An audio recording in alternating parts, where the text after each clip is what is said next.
Good afternoon, everyone. Welcome to everyone who is joining us this today on the live session. My name is Ronke and I'm the Vice President for Education. And today is quite different from the usual Sabb hour you usually have. Today we'll be joined by two university executives, and shortly Guy Daly will be joining us, but we have Kate Quantrell. She's the Group Registrar and Chief Governance Officer. We've asked you all to send in your questions and any queries you might have in relation to anything or any policy that has been passed since the lockdown. And we've received several of your questions, and today they'll be responding to some of your questions. I'll leave Kate to just give a short intro of herself since I've been talking. Yeah. Okay, thank you. My name's Kate Quantrell. I'm the Group Registrar and Chief Governance Officer at Coventry University. And I've been working with the team that've been trying very hard to put in the no detriment commitment for all the students at Coventry University and the subsidiaries. So welcome everybody. Okay, thank you. Thank you, Kate. So I'll just start with the first question. Since we just completed some of our assessments, students just completed their exams and some of their courseworks, some students have sent in some questions regarding the second semester results. When will the second semester results be released? We've just worked that one out, and that information will come out hopefully by the end of this week. I can give it to you here now. 29th of June for Coventry University and Coventry University London students, and 18th of June for Coventry University Group students. CU Group students, those are students in London and Dagenham and Scarborough. So that includes postgraduate students as well? Oh, yes, yes. Oh, okay, thank you so much. I will just ask some questions regarding the no detriment policy. How does the no detriment policy apply to final year dissertations? Well, I wish I could give you a very simple answer. Well, let me try and give you the simple answer. It should apply to dissertations. The only circumstances where it won't will be if you're on a course that has a professional regulatory or statutory body accreditation, and they may specify that the dissertation must be included in your final calculation. So that's the only reason why your dissertation would have to be included, was because it was specified. Okay. Yeah, is that clear? Yes, that is. So is the no detriment applied to individuals on a case-by-case basis or to the entire cohort? And if the no detriment means a course does better on average, can we be assured the whole course won't be marked down? Oh, is it a group thing? Shall I try and clarify? First of all, no detriment doesn't apply at the course level. It applies on two levels. One is the module component, and you might not be aware of this as students, but there's always been a regulation that has allowed the academics and the external examiners, when they look at a component mark for a module, if I give you an example, this might help. Say that you're sitting an exam, remember those good old days? Yeah. Sets off the fire alarm. Yeah. Now, it might be when the invigilator will make a note. So when the academics and the external examiners are looking at their marks, they'll say, what happened here? All these people who took this component at the same time, it looks as if they've all slumped by about 10%. And they'll look at the invigilator's notes and they'll notice that everybody was interrupted by a fire alarm. And so then they'll raise everybody's marks. It's normally the marks stay the same. In exceptional circumstances, the marks for the whole cohort on that module component will go up. Very rarely goes down, very rare. Okay. Now at the individual level, we've set up an extraordinary awards review panel. And that's being created to consider the case of each student whose outcome is inconsistent with their past performance. So when everything's been done, when that module component has been assessed, when we've applied the 300 credit calculation and the other 3 calculations, we're going to have huge spreadsheets printed out. That's why the marks are later. than we would have hoped. And we're going to see where a student's individual marks stand out as being completely inconsistent. And that extraordinary awards review panel will have the power to raise that individual student's marks. Okay? And this, you talked about a panel. So this panel would be made up of the panel. Now, Yeah, the panel that will be the workload in terms of, there's a lot of students will be considering their results and to bring out the best. So the panel, we are certain that they'll be able to handle the workload when it comes yes, to that. Everybody has set aside masses of time for this, and they're going to look at this before we release the marks. Oh, okay, that's so nice. So you students should be reassured that your marks have been looked at several times. Yeah. And okay. Then, and sorry then, Ronke, and sorry for being late. I couldn't find the link. But I think the other thing, and just adding to what Kate is saying, we want, in all of this, we want to ensure consistency and fairness. So that eventual end panel, we would hope that we've been through things in a consistent, systematic, fair way, that it will be a thing that is used rarely rather than for everybody. Yeah. But the panel itself that making the judgments will be the same set of senior colleagues. So Kate or a senior representative from Registry, myself as DVC for Education and Students, the Provost or his representative, so that because the reason, as Kate may have said, the reason why we moved away from some of the stuff that we used to do in the past was so that we could ensure consistency and fairness for all students across our enormous university. Other universities will have different regulations for different courses or schools. I know this from my own daughter's studies elsewhere, and different people making judgments and using either their own criteria or interpreting the criteria in different ways, which isn't fair.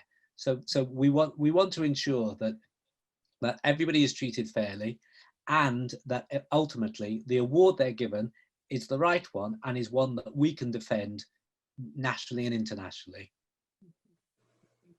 Thank you, Guy Daly. Thank you for joining us. Sorry for the mix-up. No. Guy Daly is the Deputy Vice Chancellor for Education and Students. This is just the final question on the no detriment policy. In the new no detriment policy, can some modules from semester 2 be counted and not others for postgraduate taught students? Yes, of course. And so I think it's 120 if you're doing a full master's. If you look at the no detriment FAQs and it links through to the academic regulations, do not panic, because when you follow that link, you'll see a big blue box on the right hand side. And if you click on that, there's a summary that relates to all the different modes of study. And you'll find all the details there. But yes, postgraduate, taught students, MBA students applies to everybody. Yeah. And for those that are wondering what the FAQ is about, the FAQ is on the student portal. It was posted on your Moodle page, so you can find a link to access the student portal where you have the frequently asked questions about the no detriment policy. So we'll be moving to the next question. The government announced last week that students would not be entitled to reimbursement, provided the quality of teaching and learning was there. How is the university ensuring that students receive quality of teaching, contact time, and access to resources and facilities, etc.? Shall I start on that one? Yes. So I think there's a number of ways that we endeavour to ensure quality.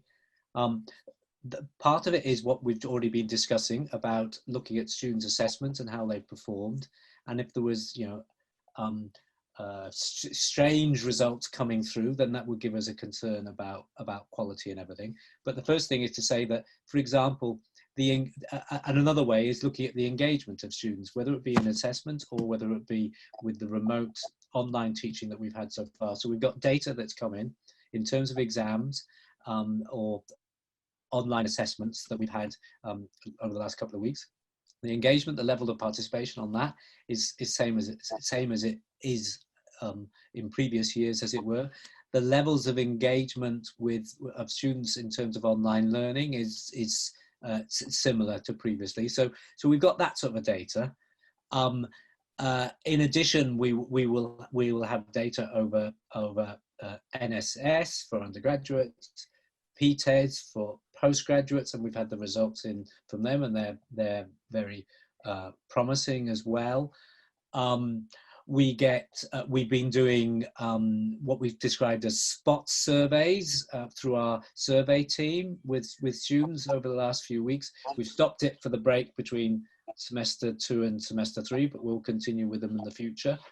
Our research centre called GLEE into researching higher education learning is likely to be doing another survey with staff and students on moving to remote and online learning. So, and then there's the informal stuff as well. So through QSU, through yourselves, we're getting feedback and questions from students. We've had students emailing the Vice Chancellor and then him forwarding them to me, and or I getting them directly myself. So we've kept a log of those issues and numbers and everything. So it's sort of like any, I suppose, bit of data collection and data analysis. You're triangulating lots of different sources to come up with a picture as to whether or not we feel we're providing what we need to provide. I think, and we're confident that that is the case. So we're confident that we are continuing to provide an excellent education for the vast majority of our students, notwithstanding some people might, have individual matters. And I think that relates to the fact that I think we took exactly the right decision in continuing to provide people with an education. You compare us with other universities in the UK. You've got one extreme whereby they essentially just turned off the lights and said, we'll see you whenever, September time. I personally think that that was irresponsible. We, at the other end of that sort of extreme and continue and everything, whereby we've said, we will continue. And I think most students are pleased that we've done that. And if we hadn't, what situation we'll be in come September. So now we're thinking about how, after semester 3, we will deliver our education programs in September. We'd want to be engaged with you in terms of our thoughts about that, because it's likely that we won't be going back to the old normal. It'll be something new. So lots of different sources of data to give us feedback in terms of us ensuring that quality is maintained. Yes, we've just received a follow-up question, and it's from an engineering student. They have asked about group lab sessions that require equipment. How are they going to do some of those projects?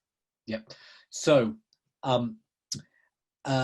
if and when lockdown is released, one of the things we'll be looking at is how the stuff that is less, more problematic, less possible to deliver online, how we can get those activities up and running again. We may or may not be able to do it for semester 3, as it were. And in some ways, that for me, that's another advantage of the new academic year, that for the vast majority of students, most of their teaching and learning and assessment would have happened in semester 1 and semester 2. It's allowed space for semester 3 to pick up on some of this other activity. It may be that we have to wait till semester 1 of next academic year, and that we then build in more frequent labs, as it were, for smaller groups to make sure it's safe. It may mean we have to extend the teaching and learning day, and indeed even provide sessions at weekends. It may be also we continue to do our thinking in terms of what sort of lab stuff you can do virtually rather than requiring face-to-face as well. So we are working on all of that. Okay, thank you. With the changes to the teaching and learning process, the teaching and learning, will there be any changes to the receipts process? A receipts process. Shall I take that, Guy? Yes. Thank you, Kate. Yeah. Under our new academic year structure, there's actually plenty of time for students to get their results in June and then take any resits they need to in August. Of course, we hope no one has to take resits, but obviously it's inevitable. As in semester 2, the exams are going to be adapted for online delivery, and they will have extended opening times to allow for a wide range of time zones. As you all know, we've gone for 16 hours. We haven't gone for 24 because it allows 4 hours break between each examination day. Extensions and deferrals, our thinking is that we will return to our normal extension and deferral process. As everyone's now aware of the situation, everyone knows how to cope with it in their own way, and we've had plenty of time to prepare. So that's where we are with resits. Okay. Do you want to, Guy?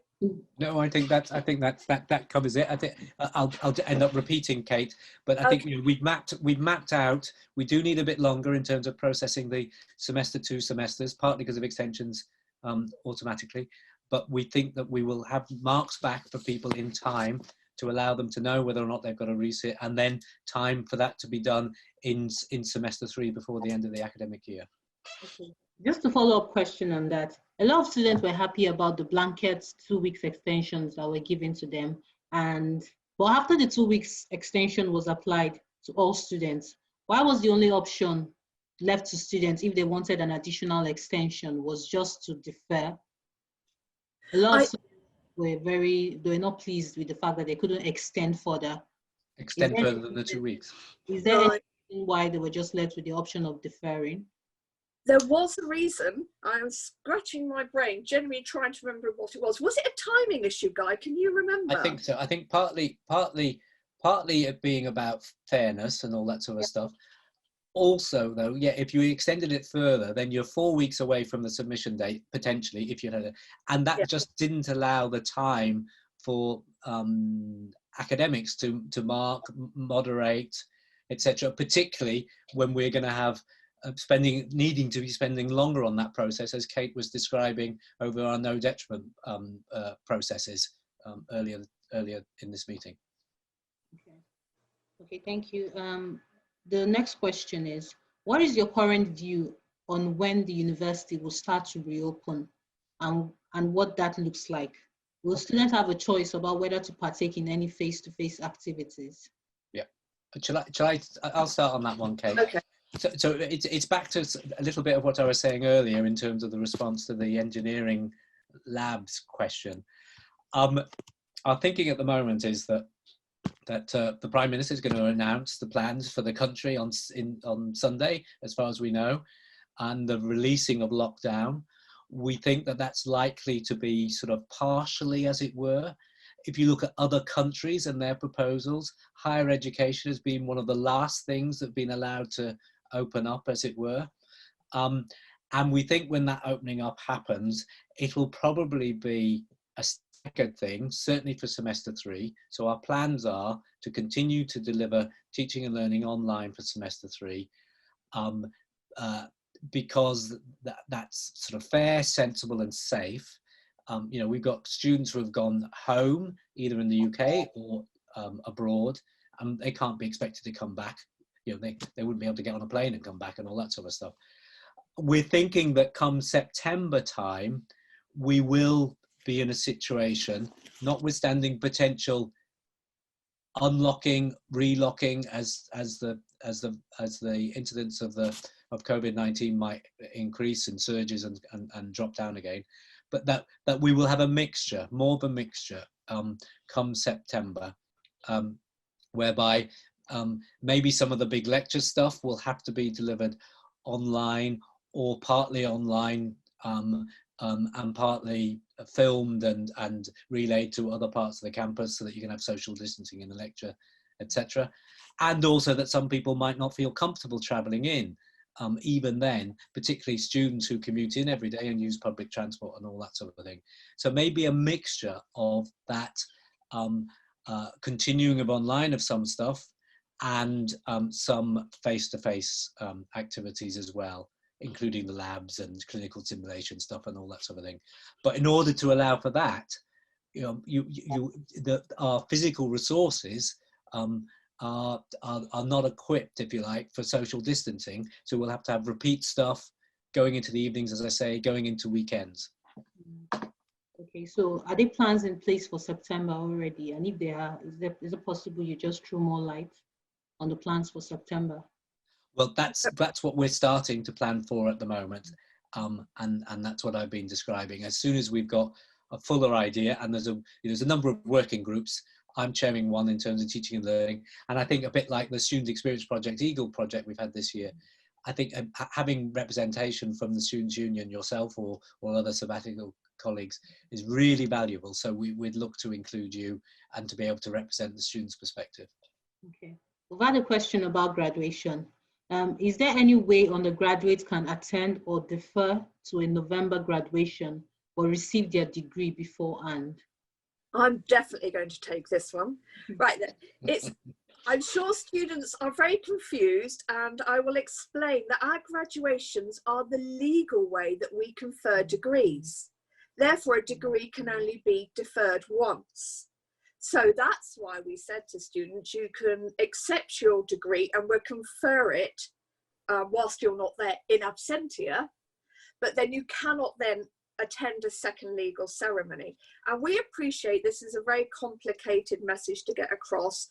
So I'm sure no one's going to tell anyone, but there is a proposal going forward to Academic Board next week to change how we legally confer degrees. So I cannot really share any more details with you at the moment, but it will mean that we can have a slightly different approach, and I think students are going to be very pleased. Yeah. Okay. We just had some comment, from questions from the comment section at the live, from the comment section at the live session. A student in the comments has pointed out that the online version of their current course is cheaper than the course they are paying for.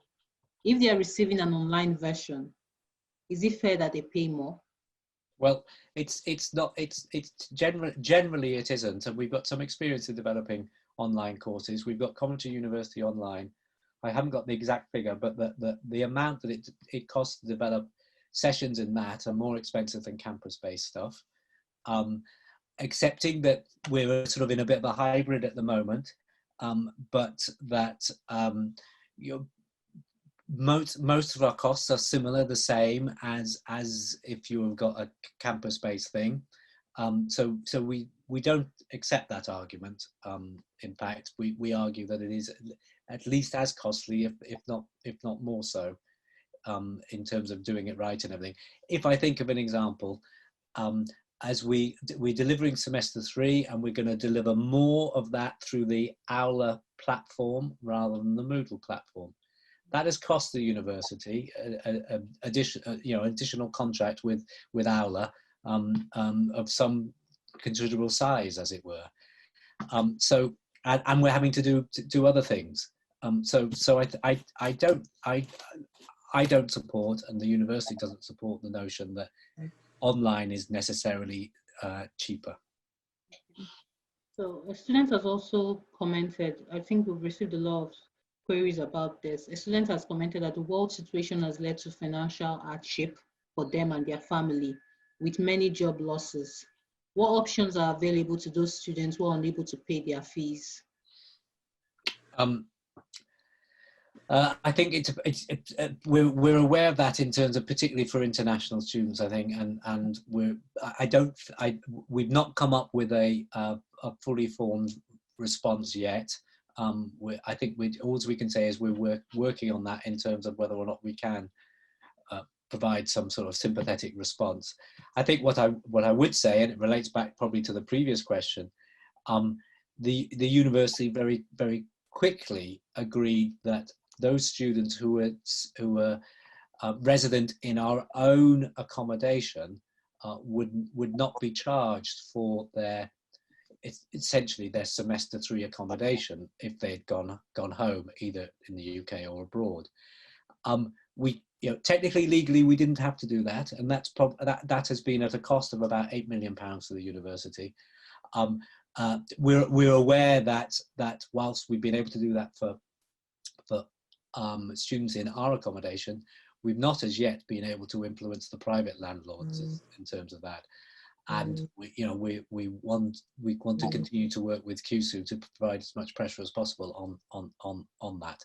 So yes, we're conscious of the hardship, and we're looking into it, and would look to try to be as sympathetic as possible. We have a question. Does the no detriments cover non-condonable modules? Yes. Non-condonable modules. Yes. As long, well, I mean, as long as, I think we've said, I'm sure Kate said, every module still has to be passed. But then, depending upon, and Kate probably covered it in terms of those courses that get sort of professional body accreditation, then one has to go with their requirements. But otherwise, you don't need, for example, to count non-condonable modules in your degree averaging calculation. You will have passed them, but you don't necessarily, it's a bit like the question I think was had or will have in terms of, do the dissertations have to be, projects have to be used in the degree classification, and that's no longer the case. In the past it did, but as long as people have passed them and got the credits, they don't have to use them in the degree classification averaging. With the, Kate? yes, I was going to say, as long as you remember the caveat that a student might be studying with an accrediting body that absolutely insists a dissertation must be included. Yeah.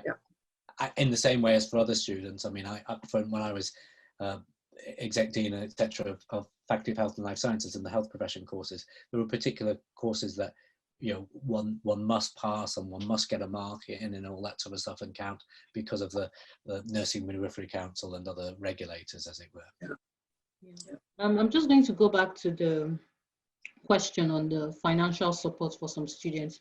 What if we have a case where a student, maybe the person that was paying the fees, the parent lost the job? Is there a way that, who do the person contact in cases like this? Is there a contact, or what kind of support can we give at this point? Are you talking about, are you talking about overseas students or home students? Both, any one of them. Overseas students, they should contact the international office, and they've got a dedicated team there who can help students who find themselves in this situation. It is a requirement of the Tier 4 visa, of course, that students must demonstrate they've got enough money to meet their living and tuition fee expenses. That's all. That's the only warning I would give. But definitely call the international office and see what help they can give. And the home student should contact, is it student welfare, Guy? Yeah, I think so.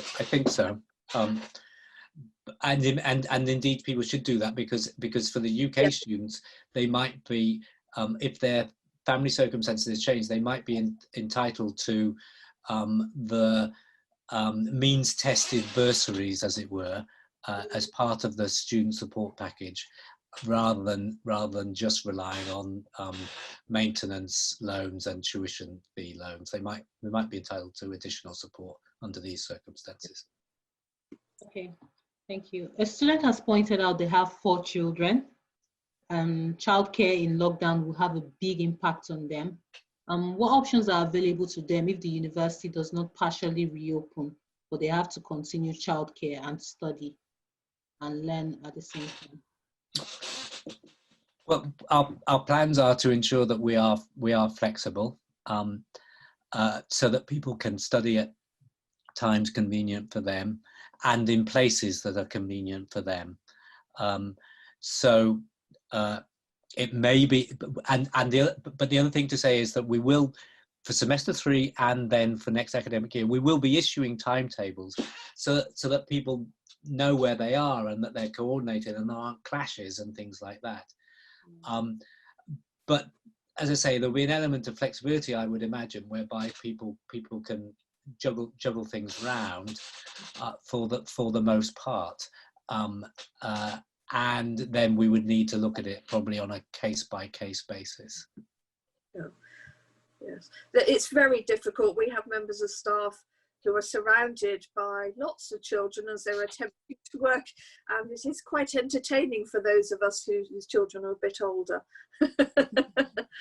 There's always the option to defer, but I can understand that students won't necessarily wish to do that. But that is one of the benefits of having more teaching and learning materials online.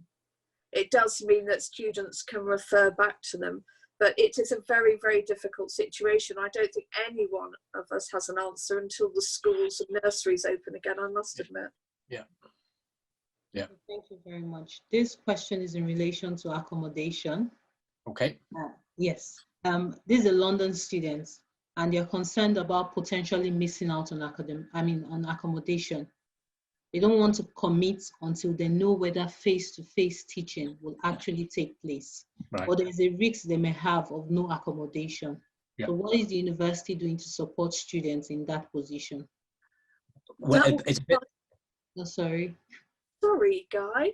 I was going to say, isn't that part of our September planning, Guy? It is, but we've already I think made an announcement in terms of our own accommodation. Will be, if you like, contracts will be based on the notion that, you know, if circumstances change and people can't be on campus and everything, then we wouldn't expect them to be paying for our accommodation that they've entered into a contract for. Again, we can't really control the private landlords, and appreciating that probably is the provider for more students in London than our own and all that sort of stuff. So the thing I would try to do is to advise students when they're entering such contracts with private landlords that they have that sort of opt-out part to it if they can. Okay. I think that's all the questions we have for today. Thank you so much, Guy and Kate, for joining us. Is there any word you would like to leave behind with students? I just say thank you. And we'll put all these answers, all these questions and answers on the portal, if that's okay, on Moodle for you. Yes, Is that helpful? Yes, that's fine. Yes. Okay. No, nothing else for me other than just, again, like Kate, thanks for all the questions. Thanks for the participation. Thanks for all the feedback we're getting and the spirit in which we're all doing this. As I said, repeating, I think it is the best response that we're doing in terms of endeavouring to carry on, and we're getting great feedback, and students are doing great work. And then just lastly, the partnership we have with yourselves in QSU is really helpful in normal circumstances, and is even more so under the circumstances in which we find ourselves at the moment. So thank you, Ronke, and your colleagues too. Thank you. Thank you, everyone. So to everyone on the live session, if you still have questions, if you have queries, you can send us an email. You can send me an email at ad2675@at coventry.ac.uk.